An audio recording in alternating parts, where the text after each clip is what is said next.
On the morning of July 1954, the airport at Tokyo Haneda looked exactly like an airport should. Busy, loud, impatient. Men in dark suits checked their watches. Flight attendants rehearsed smiles. Customs officers stamped passports with the mechanical boredom of people who had done this 1,000 times already and expected to do it 1,000 more. Nothing about the day felt historic. And that's precisely why no one noticed the Man from Taured until it was already too late. 1. A routine arrival. The flight had come in from Europe, Paris to be exact. A long journey, but not an unusual one. Post-war international travel was finally picking up again, and Japan, still rebuilding, was cautiously reopening its doors to the world.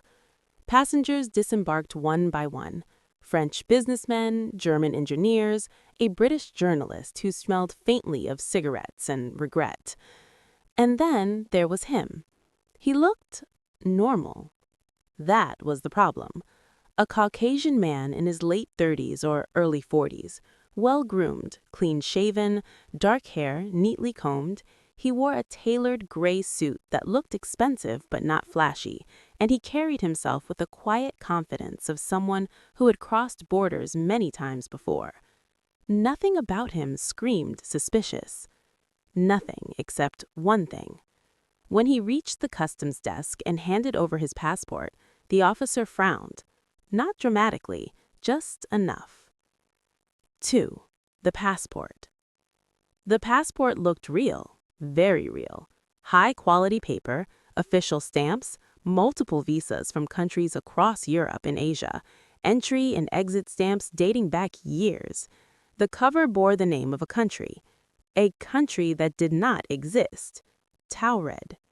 The customs officer blinked once, then twice. Then he did what any rational person would do when confronted with something that didn't make sense. He assumed he was wrong. "Sir," the officer said politely, in practiced English, "this passport, may I ask where it was issued?" The man smiled. "Taured," he replied, as if the answer were obvious. The officer flipped through the pages again. France, Spain, Switzerland, even Japan, previous entry stamps dated years earlier. Everything looked legitimate, except for one impossible detail. There was no country called Taured. 3. Confusion at customs. The officer signaled to a colleague, quietly, professionally.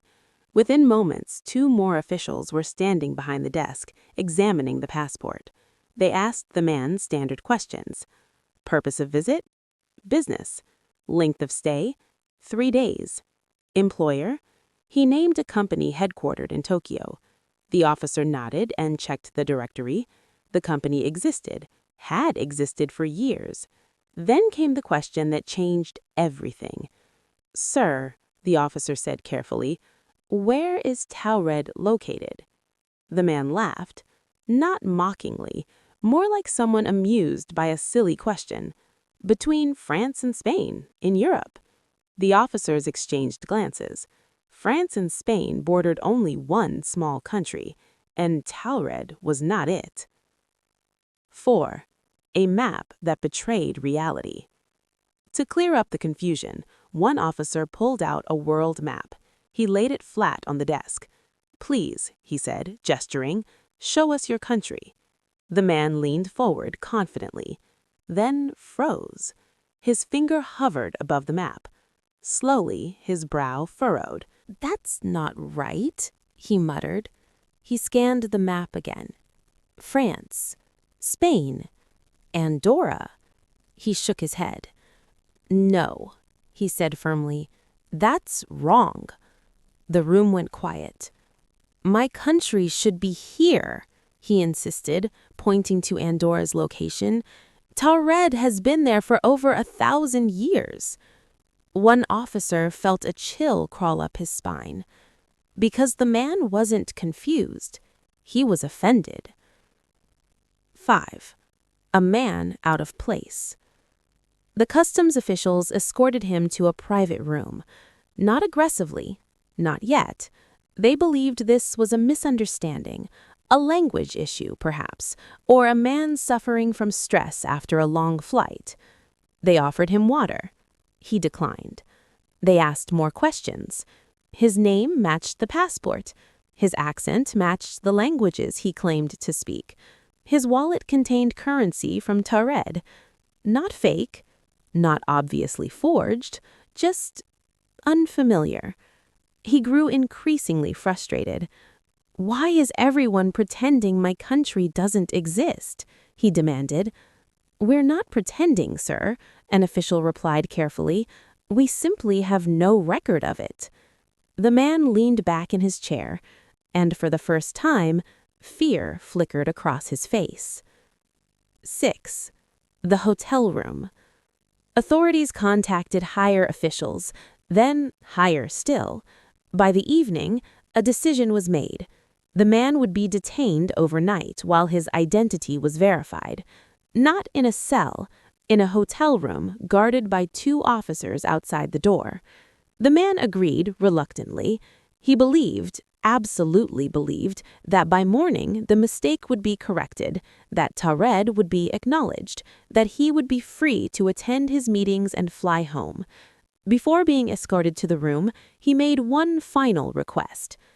"Please," he said quietly, "call my embassy." There was no Taured embassy, anywhere. The room was on an upper floor. The windows did not open. The guards were instructed not to leave their posts, not for a moment. The man entered the room calmly. He removed his jacket, placed his briefcase on the table. "Thank you," he said politely. "This will all be cleared up soon." The door closed. The guards stood watch. Minutes passed, then hours. Nothing unusual, no sounds, no movement, until one guard checked his watch and frowned. It had been too quiet. They unlocked the door. The room was empty. No man, no briefcase, no passport, no open windows, no hidden doors, nothing. The guards swore they had not moved.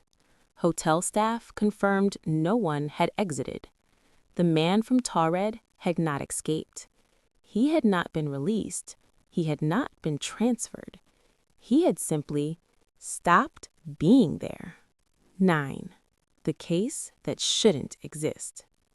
Japanese authorities quietly sealed the incident. No press release, no official record, just a file marked unresolved. Years later, the story would surface in whispers, in paranormal books, in late-night radio shows. Skeptics would dismiss it as fiction. Believers would call it proof of parallel worlds.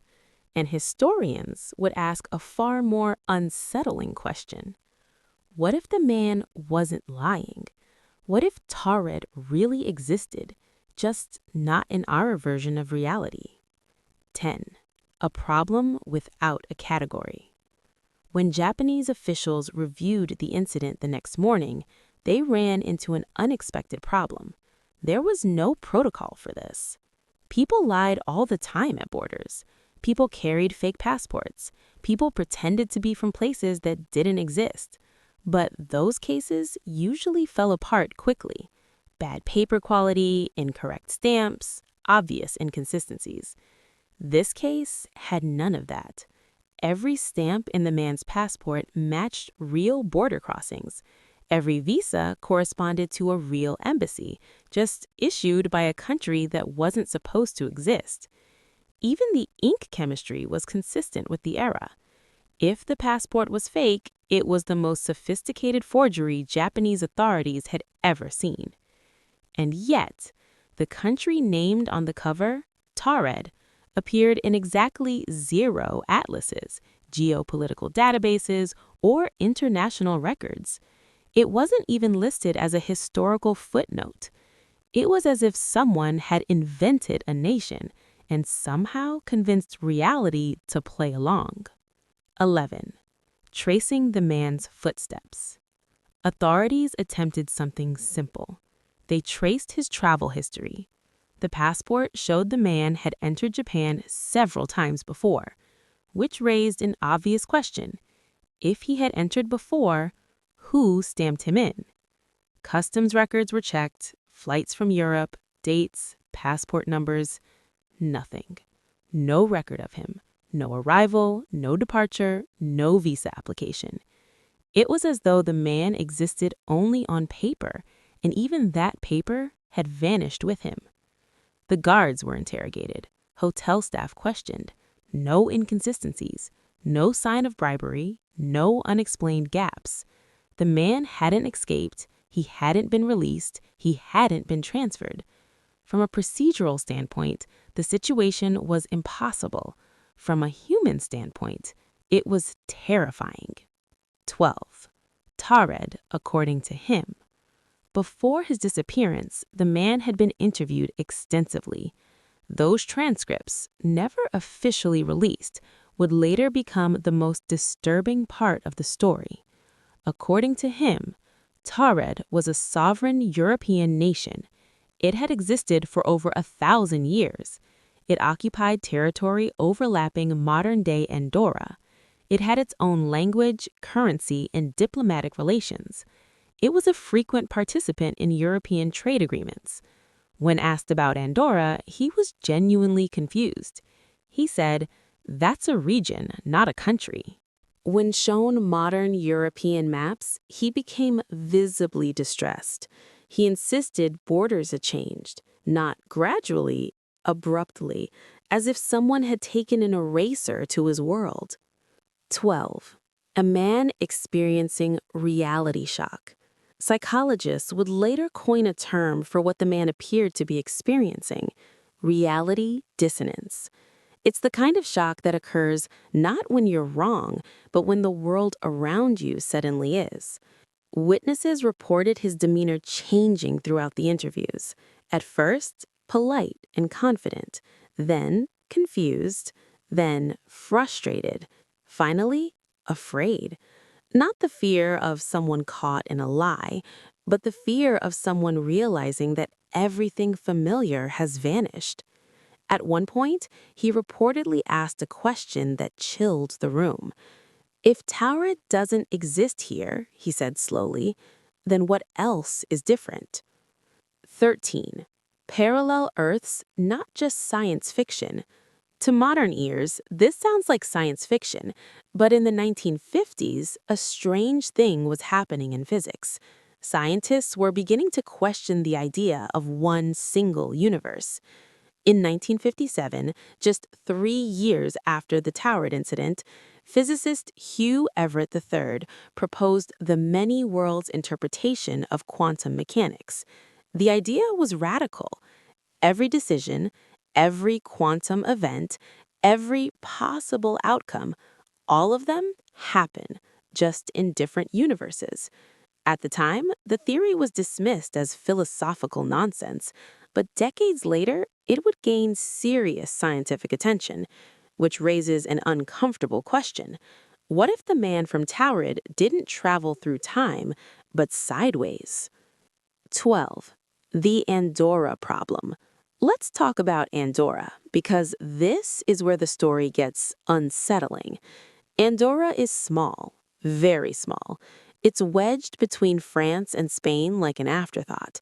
Historically, its borders are strange, formed through feudal agreements, co-principality arrangements, and political compromises that could have easily gone another way. In another version of history, Andorra might never have existed. Its territory could have belonged to a neighboring kingdom, or something else entirely, something like Taured.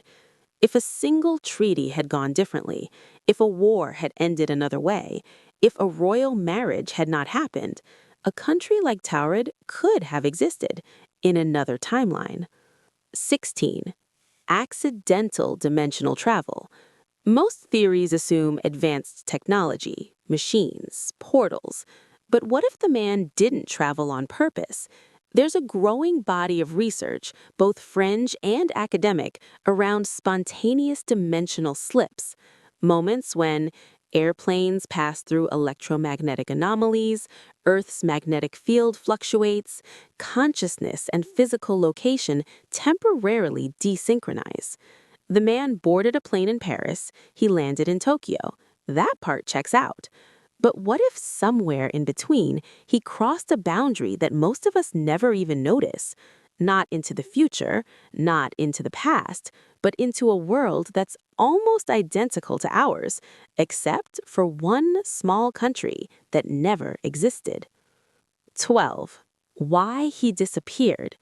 The final question is the most disturbing one. Why did he disappear? Some believe authorities released him quietly, but that theory falls apart under scrutiny. No embassy, no travel records, no financial trails. Others suggest escape, but again, no exit, which leaves only two possibilities.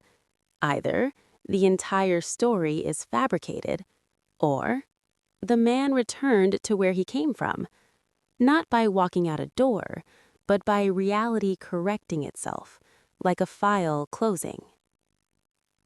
18. A glitch, not a miracle. If this was a multiversal error, then the man from Taured wasn't special. He was a glitch, a data packet that ended up in the wrong system. And systems don't tolerate that for long. Which brings us to a chilling thought. If someone can fall into our world by accident, then someone from our world could fall out and never be believed. 19. When governments stop talking. There's something more unsettling than a mystery. It's the moment institutions that should have answers suddenly go quiet.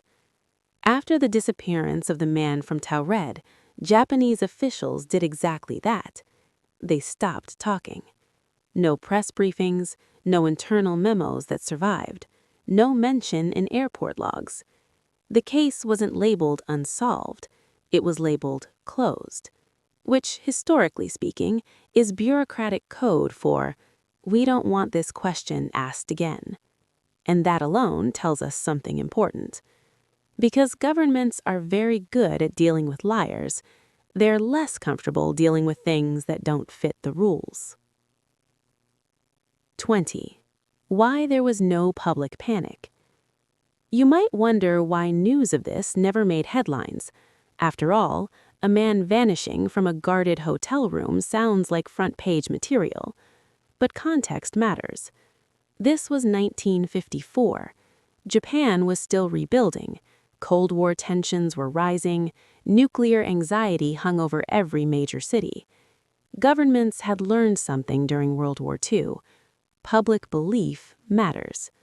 If people start questioning reality itself, borders, history, identity, things unravel fast. So the safest option was silence. No story, no questions, no ripple effect. Just one man quietly removed from the narrative. 21. The file that shouldn't be empty. Years later, researchers attempting to track the case found something strange. Not evidence, absence. Requests for information returned, blank pages, missing attachments, references to documents that no longer existed. It wasn't just that records were classified, it was as if the records had been erased without replacement. Anyone who has studied government archives knows this is unusual. Even classified documents leave a footprint, a title, a reference number, a blacked-out page. Here, nothing, as if the event had been deleted rather than hidden. 22. Not the only one. Once the story of Taured began circulating among paranormal researchers, a troubling pattern emerged. There were other cases, different years, different countries, same theme. People arriving with passports from non-existent nations, knowledge of history that almost but not quite matched ours, absolute certainty that they were normal and the world was wrong. One woman in the 1970s reportedly claimed to be from a version of Australia where New Zealand never existed. A man detained in Eastern Europe insisted the Cold War had already ended years before it actually did. Most were dismissed as hoaxes or mental illness. But here's the thing, not all of them vanished. Some stayed. 23. The ones who didn't go back. In rare cases, individuals who experienced what researchers now call timeline displacement were quietly released. They adapted, or tried to. They learned new maps, new histories, new political realities. But friends and family from their original world? Gone. Every search led nowhere. Birth records didn't exist. Photos showed strangers. Memories conflicted with physical evidence. Some adjusted, others broke, which suggests something chilling. If the man from Taured hadn't disappeared, he might have lived out the rest of his life as a permanent foreigner to reality itself. 24. Why Taured is special. So why does this case stand out? Why Taured? Because it's not dramatic. No futuristic technology, no alien contact, no glowing portals. Just a man, a passport, a map that betrayed him. The subtlety is what makes it terrifying. It implies that universes don't need to be wildly different. They can diverge over small administrative details. A treaty here, a border there. Entire countries born or erased by paperwork. 25. A world written in pencil. History feels permanent to us. It's written in textbooks, taught in schools, stamped into our sense of identity. But what if history is more fragile than we think? What if it's written in pencil, easily smudged, easily revised? In one version of the world, Taured thrives. In ours, it never existed, except for one man who remembered it too well. 26. The hotel room revisited. Years after the incident, the hotel where the man disappeared was renovated. New walls, new locks, new management. But employees reported something odd. Guests occasionally complained that certain rooms felt wrong. Electronics malfunctioned. Watches lost time. People reported vivid dreams of places they couldn't find on maps. Management dismissed it. Bad wiring, overactive imaginations. But paranormal investigators took note, because if reality slipped once, why not again? 27. The question nobody wants to ask. Here's the question that makes this story uncomfortable. Not, was the man from Taured real? But what does it mean if he was? It means borders are not fixed. It means history is not universal. It means reality is not as stable as we assume. And worst of all, it means we might be living in just one draft of the world. 28. A mistake in the system. Think of reality like software. Most of the time it runs smoothly, but occasionally a corrupted file appears, a process executes incorrectly, and the system does one of two things: crash, correct the error. The man from Taured may not have been punished, he may have been resolved. 29. The illusion of stability. Americans like to believe in solid ground, fixed borders, documented history, clear timelines. From the outside, the United States appears especially resistant to the kind of reality displacement described in the Taured case, a young nation, meticulously documented, constantly filmed, but what does it mean if he was? It means borders are not fixed. It means history is not universal. It means reality is not as stable as we assume. And worst of all, it means we might be living in just one draft of the world. 28. A mistake in the system. Think of reality like software. Most of the time it runs smoothly, but occasionally a corrupted file appears, a process executes incorrectly, and the system does one of two things: crash, correct the error. The man from Taured may not have been punished, he may have been resolved. 29. The illusion of stability. Americans like to believe in solid ground, fixed borders, documented history, clear timelines. From the outside, the United States appears especially resistant to the kind of reality displacement described in the Taured case, a young nation meticulously documented, constantly filmed, endlessly archived. But that sense of stability may be an illusion, because if reality can bend quietly in post-war Japan, it can bend anywhere. 30. The rise of time-slip reports. Beginning in the late 1960s and accelerating through the 1980s, American researchers began cataloging a specific type of incident. Not UFO sightings, not ghosts, something stranger. People who briefly found themselves in a version of the United States that almost matched our own, but didn't quite line up. They described familiar cities with unfamiliar street names, buildings that existed too early, small historical differences that felt deeply wrong. Most incidents lasted minutes, a few lasted hours. Almost all ended the same way. The person returned, confused, shaken, unable to prove anything. 31. The woman who missed a war. One of the most cited American cases involves a woman driving through rural Pennsylvania in the early 1990s. She took a wrong turn. The road changed, gas stations vanished, radio stations broadcast unfamiliar news.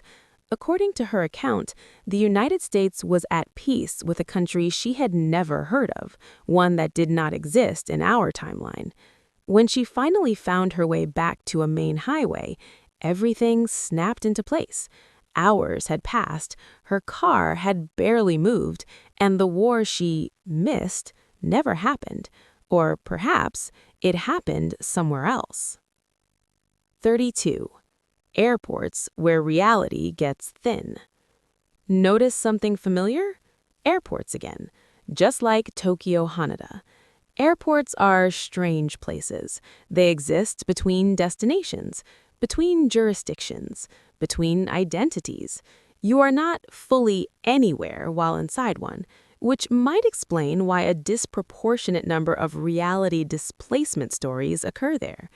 In the early 2000s, multiple travelers in major U.S. airports reported boarding passes for gates that didn't exist, announcements for flights that were never called, brief moments where entire terminals felt different.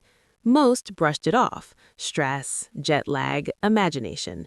But stress doesn't rewrite geography. America's Quiet Files. Officially, the U.S. government has never acknowledged multiversal displacement. Unofficially, Freedom of Information Act requests have uncovered oddly categorized reports, filed under psychological anomalies, travel documentation irregularities, identity resolution cases. These files are thin, minimal details, no conclusions, just enough to confirm something happened and that someone decided not to dig deeper. Sound familiar? Why the U.S. didn't want answers. By the time these reports surfaced, the Cold War had matured. The arms race wasn't just nuclear anymore, it was informational.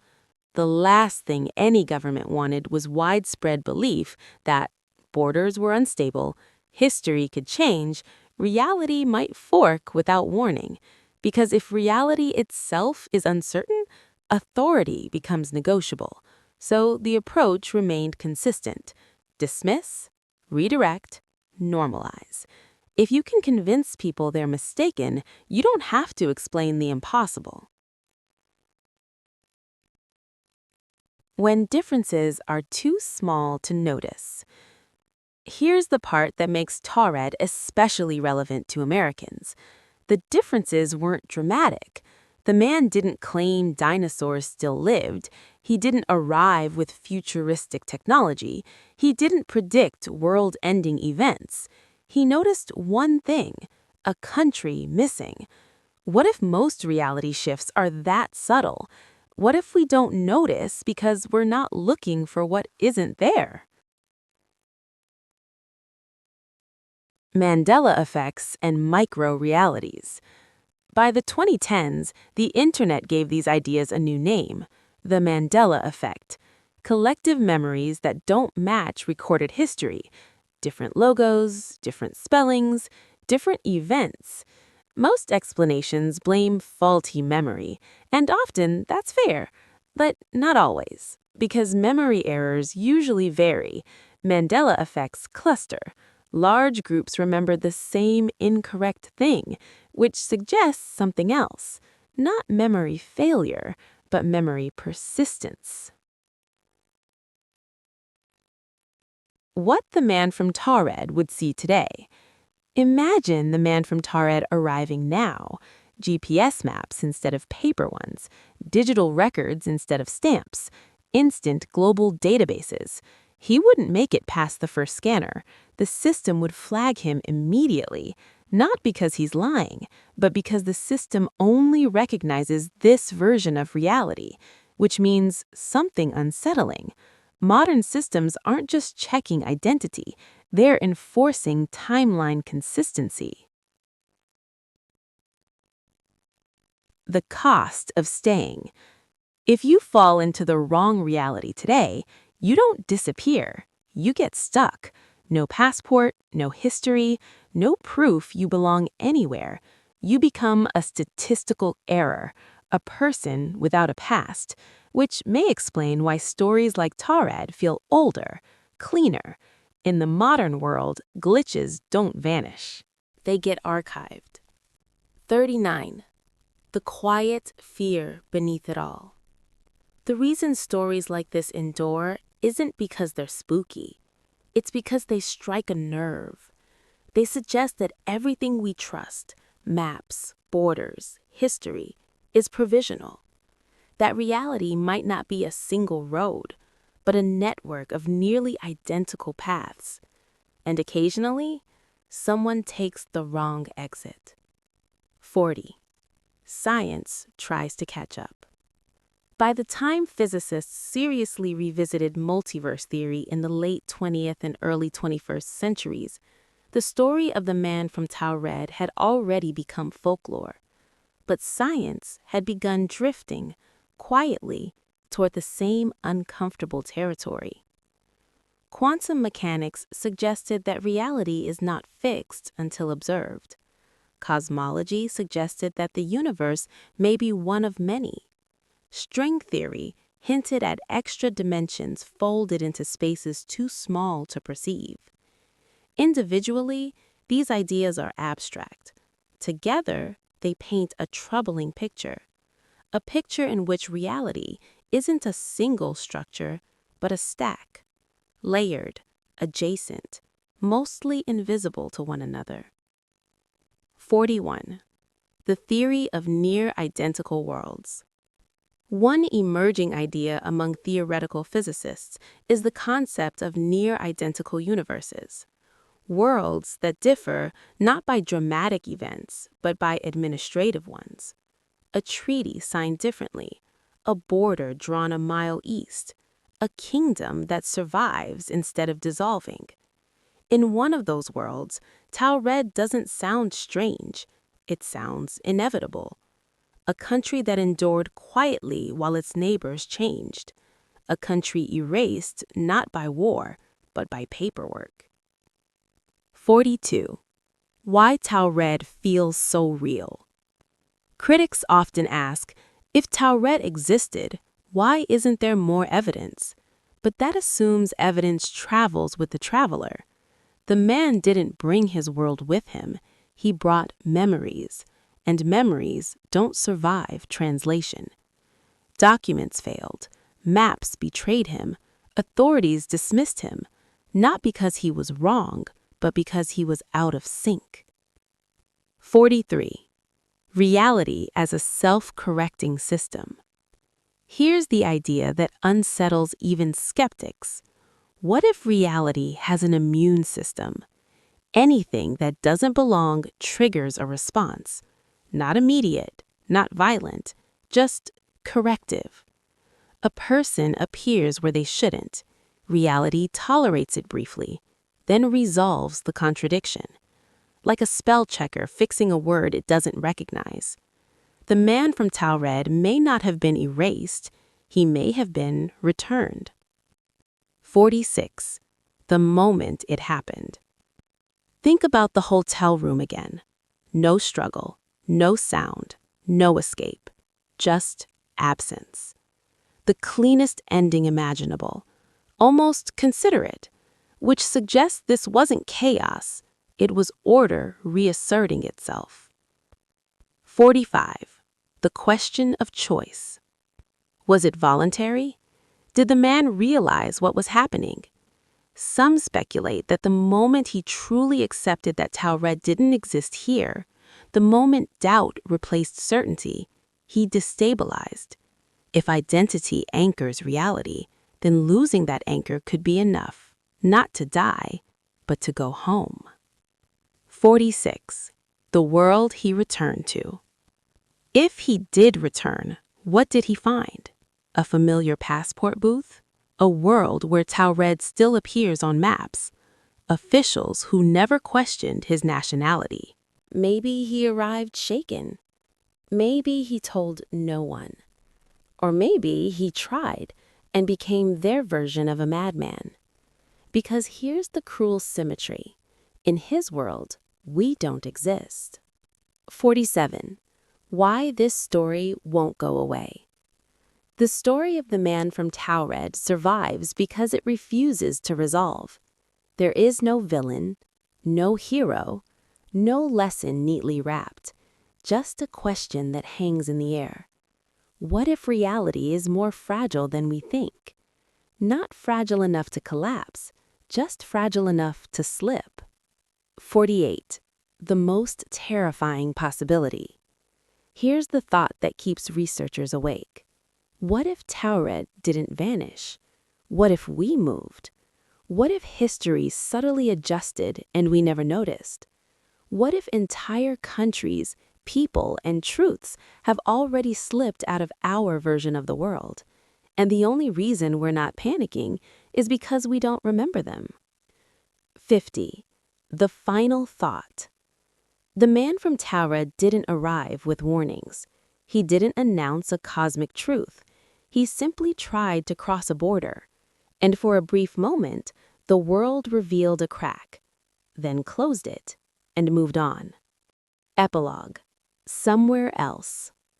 Somewhere else, in a world nearly identical to ours, a man tells a story.